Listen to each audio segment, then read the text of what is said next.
"You'll be fine for a few days," my wife said, locking the gate from the outside. "It's just a business trip." "Hi everyone. My name is Daniel Harper," and that was the moment I realized something was wrong. The gate clicked shut. I heard her car pull away. Too fast. No goodbye kiss. No glance back. Inside the house the air felt heavy. Quiet in a way that presses on your chest. My stepson, Noah, was in the living room where I'd left him, strapped into his wheelchair, blanket over his legs, eyes on the TV. He'd been paralyzed from the waist down since the accident. Doctors said he'd never walk again. I went into the kitchen to make coffee. That's when I smelled gas. Strong. Sure. I turned and froze. Noah was standing. Not struggling. Not shaking. Standing. He reached up calmly and turned the stove knob off. Click. Silence. I couldn't breathe.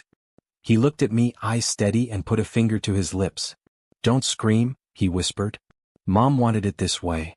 And that's when I noticed the front door had been bolted shut from the inside. My legs wouldn't move. Every sound felt amplified. The hum of the refrigerator, Noah's bare feet on the tile, my own heartbeat crashing in my ears. "You can walk," I finally whispered. He tilted his head. I always could. The words didn't land all at once. They sang. Heavy. Slow. Sickening. But Mom said I had to stay still. Said it made things easier. Easier for who? I glanced at the stove. All 4 burners had been slightly open. The windows were closed. The house had been filling quietly, patiently. "How long was the gas on?" I asked. He shrugged. "Since morning." My throat tightened. "Noah, why did you turn it off?" He looked toward the hallway, then back at me. Lowered his voice. "Because Mom said not to let you die until she got back." Cold rushed through me. "She locked the gate so you wouldn't leave," he continued like he was explaining homework. "And she bolted the doors last night. She said today was just practice." Practice. I moved slowly toward the back door. Locked. Deadbolt engaged from inside. My phone was on the counter. No signal. Noah rolled the wheelchair closer with his foot and sat back down in it. Perfectly. Practiced. Then he looked up at me and said something that split me open. "She said if I told you, you'd stop loving us." I knelt in front of him without thinking. Slow. Careful. Like one wrong move might shatter whatever fragile calm was holding this house together. "Noah," I said softly, "look at me." He did. Those same eyes I'd read bedtime stories to. The same kid who used to apologize for needing help. "You didn't do anything wrong," I told him. "None of this is your fault." His jaw tightened. "Mom said you'd say that. She said you're good at lying so people don't leave." That one hurt. I reached for the phone. Still nothing. No bars. She'd installed a signal blocker months ago, said it was for privacy. I moved to the windows. Painted shut. The house wasn't just locked. It was prepared. "Noah," I asked, keeping my voice steady, "did Mom tell you why?" He hesitated. Then whispered, "She said you were in the way. That if something happened, we'd finally be safe." Safe from me. I stood up slowly, my mind racing. I had to get us out. But I couldn't panic him. He was watching every breath I took. Then he added, almost casually, "She also said the cameras are on. So we have to do this exactly right." My stomach dropped. "Cameras?" I asked. He pointed to the smoke detector. And it blinked red. I forced myself not to look at the blinking light. If the cameras were on, then she was watching. Or someone she paid to watch. I lowered my voice anyway. "Noah," I said gently, "when Mom said exactly right, what did she mean?" He swallowed. "That you stay calm. That I sit back down. That when the gas comes back on, you don't try to be a hero." My hands curled into fists behind my back. "So you turned it off because?" "Because she said if I ever changed my mind," he whispered, "it meant you were worth saving." That sentence almost broke me.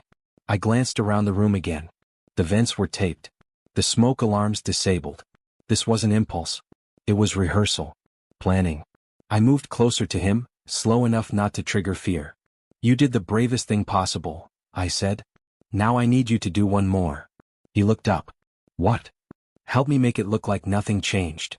His brow furrowed. "But the gas." "I'll handle that," I said. "You just stay in character." Footsteps sounded above us. From the attic. And I realized something worse than the cameras. We weren't alone in the house. The footsteps stopped. Then came a soft scrape, like someone shifting their weight carefully so the ceiling wouldn't creak again. Noah's eyes flicked upward. "She said he'd wait up there," he whispered. In case you tried to leave. My stomach turned cold. Not a ghost. Not a noise. A person. I forced a calm smile and knelt again so the cameras would catch me at his level. Okay, I said evenly. Then we do exactly what she expects. I reached for the stove and turned one burner back, just enough for the faintest hiss. I cracked the kitchen window a finger's width, hiding it behind the curtain. Not escape. Just air. From the ceiling, a slow breath. Someone listening. Noah, I said louder now for the camera. I'm sorry I scared you. Let's just sit. He nodded and rolled back into place, pulling the blanket over his legs like muscle memory. Perfect. Too perfect. I sat on the couch, hands visible, heart hammering. Minutes stretched.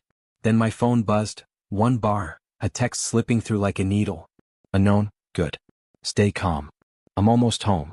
From the attic, a whisper answered. Time to turn it all the way back on.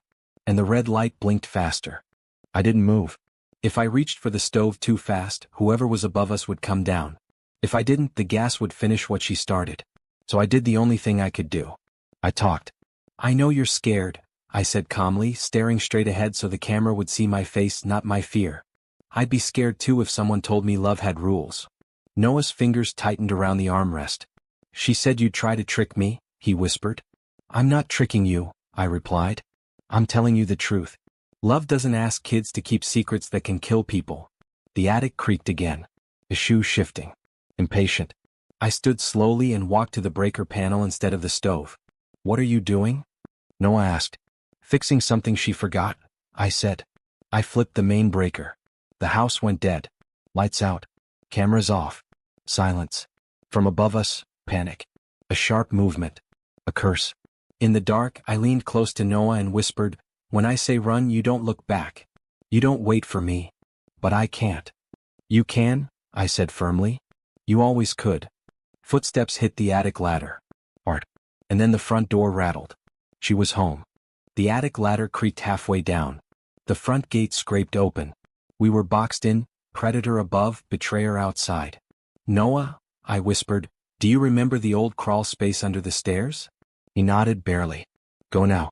Quiet. I'll follow. He hesitated just long enough to make my heart stop, then wheeled back, kicked off the blanket and ran. Quick. Silent. Into the hallway, disappearing under the stairwell like he'd practiced it 100 times in secret. I turned toward the kitchen just as the attic hatch dropped. A boot appeared. Then a leg. Then him, a man I'd never seen before. Black clothes, heavy boots, latex gloves. Military-cut hair and a face that didn't blink. He stepped onto the tile, looked around, confused. No gas hissing. No victim coughing. He turned toward me and I raised both hands, playing dumb. Where's the boy? He asked. Behind him, the door clicked. She walked in, perfect hair, fake concern.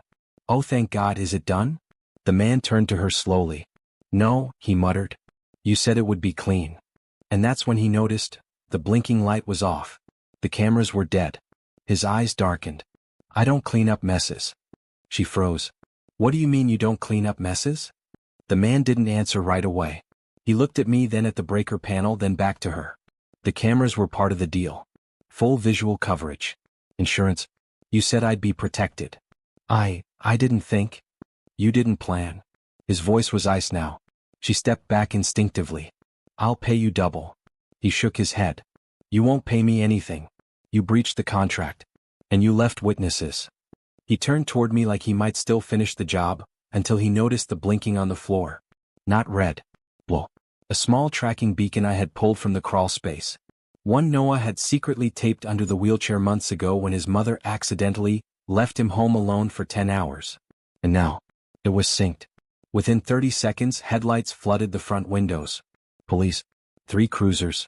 A 4th pulled up behind the gate she thought would keep me inside. She screamed. He ran. Noah crawled out of the shadows and took my hand without a word. They were both arrested. And as they were taken away, I finally spoke. You said I'd never walk away. But we just did.